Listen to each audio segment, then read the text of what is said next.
بسم الله الرحمن الرحيم. السلام عليكم ورحمة الله وبركاته. طلاب الخامس إعداد، وصلنا موضوع الإخراج في البرمائيات. أول شغلة لازم تعرفون البرمائيات مثل مثال اللي هي الضفدع. إنه تشرب هواي مي، يعني شلون هواي تاخذ مي.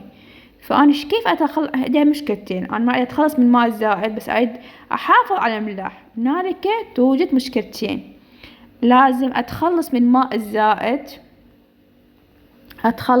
ماء الزائد والمحافظة على إملاح. سؤال: ما هي مصادر الماء يعني الداخل جسم الضفدع؟ مثال علي هذا الضفدع، كيف يعني شو المصادر، شلون جاي؟ أول شي اللي الضفدع يبتلع هواي ماي، الماء المبتلع من الفم، يعني يبتلع هواي ماء. زين، عندكم هاي أول نقطة. نقطة اثنين، يدخل الماء عن طريق الجلد، وذلك بشنو؟ بسبب نفاذية، يعني جلده كلش بيه نفاذية رأسا يدخل. فهاي مصادر الماء للجسم كيف يدخل؟ عن طريق الفم وعن طريق الجلد.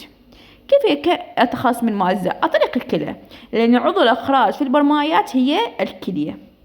هذا الضفدع يدخل هنا الماء، هذا الرسم للاطلاع. هذا يدخل هنا الماء وكذا عن طريق الجلد.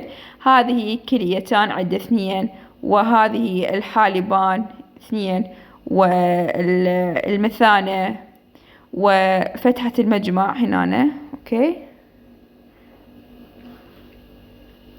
هذا هنا الحالبان، وهنا الكلية، وهنا هذه المجمع، وهاي المثانة. فتحة المجمع الفتحة التي يخرج فيها الأملاح واليوريا والأموال، كل الفضلات. كيف أنا مشكلة كيف أحافظ، مش يعني راعيت المشكلة كيف أتخلص من الماء عن طريق الكلية. زين، عشان أحافظ على الملاح، يتم المحافظة على الملاح من خلال إعادة أمتصها عن طريق الجلد الذي ينقله بنقل فعال. أمتصه عن طريق الجلد، يعني من تركيز واطي تركيز عالي، عن طريق الجلد حاخذ ملح. يتم امتصاصه من قبل الكلى، امتصه عن طريق الكلى، امتصه في المثانة. يعني أنا إذا السؤال يتم إعادة امتصاص أملاح كلوريد الصوديوم هو اللي NaCl مركب، وين إعادة امتصاص؟ في الكلية والمثانة. الضفادع تطرح بول مخفف. ليش؟ إنه يعاد امتصاص بول مخفف مو مركز، يعاد امتصاص معظم الملاح في الكلية والمثانة. تطرح يعاد امتصاص معظم الملاح في الكلية والمثانة. كيف الإخراج في الزواحف يتم الإخراج عن طريق الكلية. عضو الإخراج في الزواحف شنو؟ الكلية. تكون مميزات الكلية في الزواحف من نوع البعدي. نوع متطور، يعني نوع هي مو عندكم أولي ومتوسط وبعدي. وش تكون ذو كبيبات قليلة وصغيرة الحجم. احنا هسه تعرفون شلون كبيبات هي الرسم. من تاخذون تشريح بالمحاضرة القادمة إن شاء الله تعرفون شنو يعني كبيبة. أوكي، هنا عندكم أوكي، فتكون ذو كبيبة قليلة وصغيرة الحجم. ذات كبيبات قليلة وصغيرة الحجم. كيف أقولك علل يغطي الجسم جلد غير نفاذ الماء، يعني مو يعني شلون يقول، ما ينفذ به ماء، ما يطلع به الماء. ليش؟ محافظة على نسبة ماء في الجسم. شوفوا انه ليش؟ لانه هي احنا ليش ما تريد تخلص من الماء؟ لان هي اصلا زواحف تعيش في الماء في المناطق الجافة، فهي مشكلتها الماء. لازم تحاول انه تستفيد من الماء، مو تطرحها. عملية الإخراج كيف تكون في الزواحف؟ تطرح معظم الزواحف فضلاتها النيتروجينية على شكل حامض اليوريك إلى الحالب. وين تطرحها؟ إلى الحالب، ثم إلى المثانة أو المجمع، وكلاهما يمتص أكبر كمية من الماء. لذلك يطرح البول مع الغائط على شكل مزيج جاف تقريبا. اوكي، هاي عملية الإخراج في الزواحف. تروح الحال ثم المثانة أو المجمع، يمتص أكبر كمية، يمتصون أو ما ذولا يمتصون أكبر كمية من الماء، بعدين يطرح البول مع الغائط على شكل مزيج جاف. ما هي الغدد الملحية في الزواحف؟ الغدد الملحية في الزواحف شو فائدتها؟ تمتلك بعض السحال والسلاحف البحرية غدد ملحية، توجد وين؟ على السطح الظهري الرأسي. الظهري الرأسي يعني هي هاي مو زواحف، بس هنا تقريبا اعتبروا هذا فد نوع من الزواحف، فهاي غدد ملحية. اوكي. توجد على سطح، والموقع غدد ملحية توجد على سطح الظهري الرأس في الغالب، ووظيفته قادرة على إخراج محلول عالي التركيز من كلوريد الصوديوم، محلول، وفي الغالب يطرح هذا المحلول على هيئة دموع ملحية. يعني قادر على إخراج هذا المحلول من خلال كذلك يطرح هي شلون في الغالب يطرح يعني دموع، مثل شلون يبكي، فهاي دموع ملحية تكون. الإخراج في الطيور كيف يكون؟ يتم الإخراج بواسطة الكلية البعدية، هالنوع الكلى البعدي. الفضلات النيتروجينية تطرح على شكل حامض يوريك. ما هي التكيفات في الطيور التي تشرب ماء البحر؟ شنو هي التكيفات تساعد على شرب ماء البحر؟ أول شي امتلاك كلية متخصصة تقدر تشرب ماء البحر، وجود غدد فارزة ملح، لازم إن ماء البحر مالح، فلازم عندها غدد فارزة لتلك الملح. هاي الغدد الملحية هي هاي تفرز فهنا المحلول الملح شوفوا شلون ينزل هكذا، فالغاية هي في الغاية إنه ما تتحمل هذه الملوحة. أوكي، هذا النوع من الطيور النورس البحري. أما إخراج في الثدييات، الثدييات يتألف الإخراج في الثدييات من 4: الكليتان والحالبين والمثانة البولية والأحليل. الكليتان وهو عضوان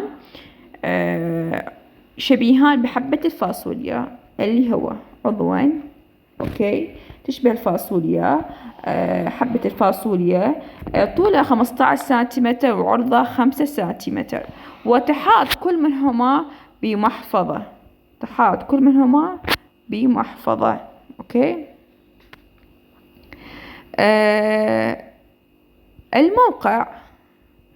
والموقع تقع على جانبي العمود الفقري على الجدار الظهري للتجويف البطني، وتثبتان على الجدار بواسطة وسادة دهنية. يقول سؤال: أول موقعها تقعان على جانبي العمود الفقري على الجدار الظهري للتجويف البطني، جانب مثل الإنسان. وشو تثبت بواسطة وسادة دهنية؟ كيف يتم ما مسؤولة تثبيت الكلية؟ هي الوسادة الدهنية. كلش مهم. تركيب الكلية راح تتكون من شنو؟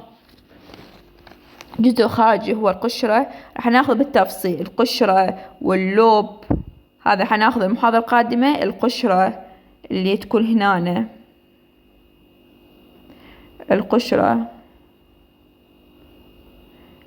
هنا، وهنا يكون اللوب.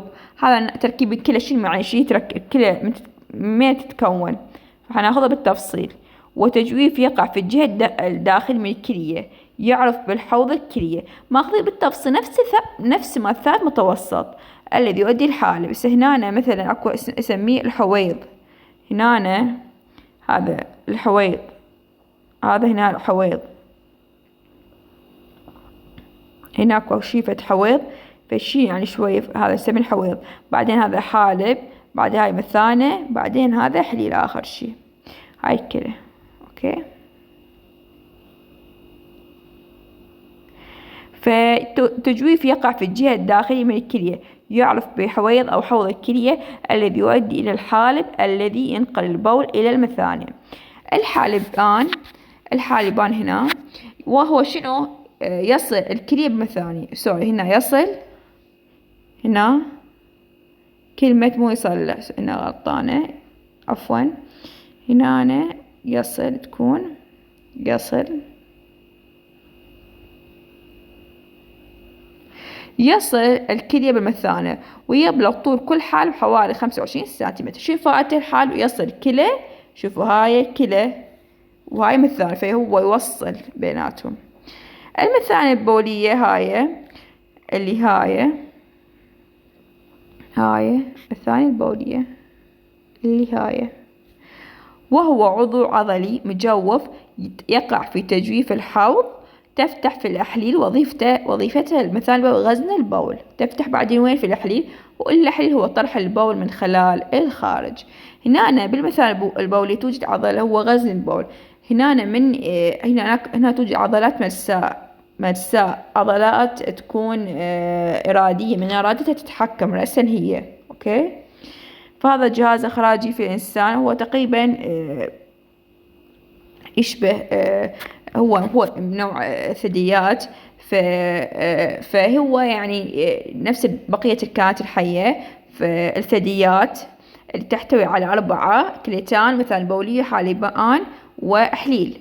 وعرفنا الكلى شنو هي وموقعها وين تقع، والمسؤول أهم شيء تثبيت الكلى هي الوسادة الدهنية. والشكرا.